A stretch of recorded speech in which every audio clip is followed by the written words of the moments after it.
аз съм НaruBG и сега ще играем CSGO. По-скоро няма баш да играя на мапове, ами ще отворя кутийки.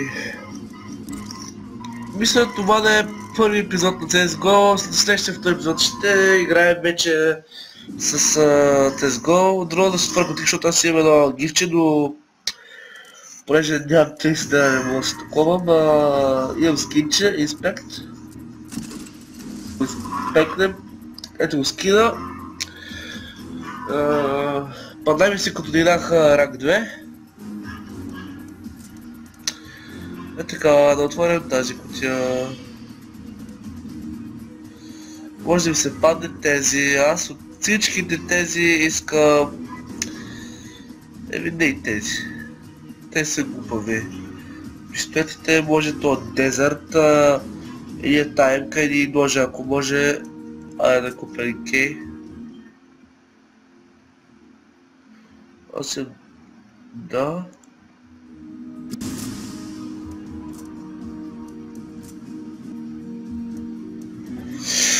Добре хора, да теглим това, какво ще ми се падне, какво ще ми се падне, не виждам.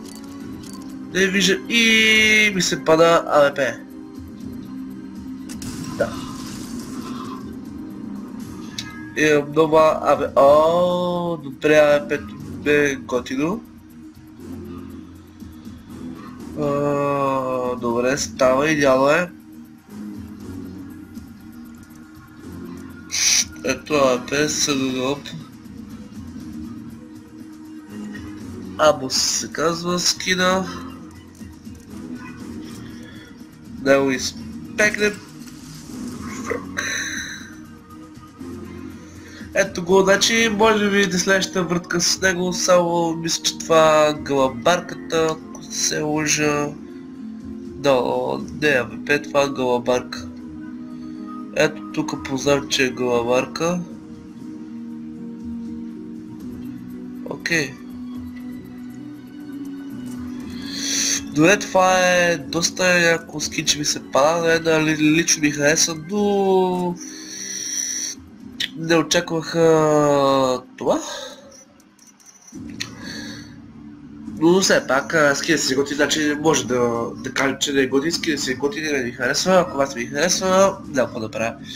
Така че ако искате да играем CSGO и да снимаме заедно CSGO, просто ви учете по скайпа. Някой трябва да ми обясни как да намеря приятел в Steam и да играем CSGO заедно, защото аз не знам. Така че се радвам някой от вас да ми обясни как да си намеря приятел в Steam и да играем CSGO заедно за Steam. Това беше всичко от мен, верали, аз бях НaruBG. Скоро ще правя тоба 80 абоната. Вече има клип, където се запишете, записали се хора, ще комбинирам 5 канала също.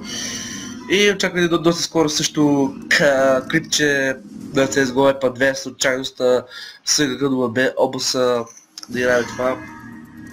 Как да не е. Аре, довиждане хора!